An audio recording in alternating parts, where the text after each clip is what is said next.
We can't put together our budget if we're not clear what our market needs and what we need to do to the property to hit that particular market.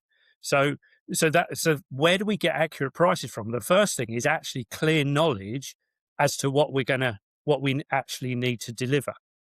And when we've got clear knowledge as to what we need to deliver, as far as what do we need to do to the property to hit this target market, we can now start to put together effectively a headline shopping list.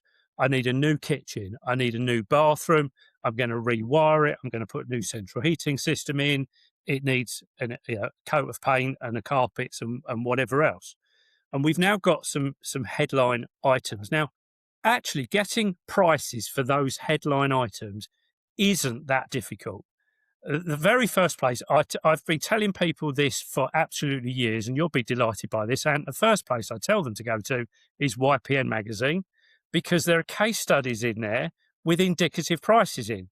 Now, you need to read the case study and understand the background and the size of the property and who did what work, whether the investors did some themselves or they outsourced it, and what part of the country it's in.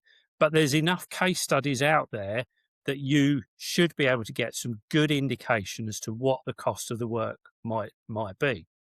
Now, the other place that you'll also get the cost of the work from is Google. It's not impossible to Google for indicative kind of prices. You need to put in decent information, and you will, with AI, get a lot more clarity. But because AI is pulling on general knowledge and there aren't real price case studies out there, it can be a little bit hit and miss. But you will get some information from Google and from AI. The thing where I would raise caution for anyone to be aware of is it's not that obvious kitchen replacement that you're going to struggle to price, because that information is out there.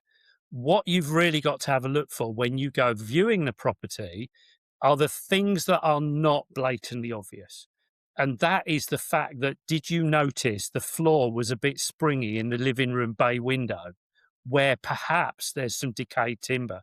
Did you notice that behind the wardrobe in the bedroom, there was a massive damp stain? And I tell this as a true story. I went to a property once and I was thinking, why would you ever put the wardrobe against that wall in the bedroom? It just does not work. And I took the opportunity to poke my head around the back of it, and there was a massive damp stain. They'd probably moved the wardrobe to sell the property. So it's these things that will cost you the money. You can see from the Rightmove advert it needs a new kitchen and bathroom.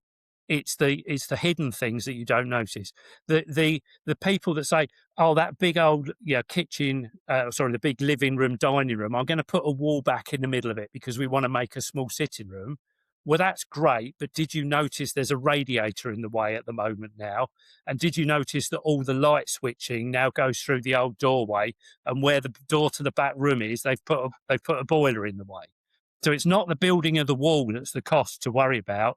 It's those little things that, unfortunately, when the average estate agent gives us 20 minutes to make a decision, they're the things we've got to see in the 20 minutes. Don't look at the obvious things. Look at the things that are just going to make that cost, rise a bit. And I've been teaching property investors how to put together budgets for a long, long time, and a lot of the time, as I say, it's not the big headline figures. It is the nitty gritty of how you actually go about carrying out the work, and those little bits of work that can very easily get missed if you don't look with a very keen set of eyes, or maybe I do a lot of my viewings with Sarah, my wife. We'll do them together, and we'll be a bit of a tag team. One will entertain the estate agent. She'll entertain the estate agent who wants to chat the whole time, and I'll actually be fishing around, looking behind things and looking deeper. So take someone with you to help you see as much as possible would be my advice there. Every mistake you avoid is profit you keep. Learn how ypn.plus.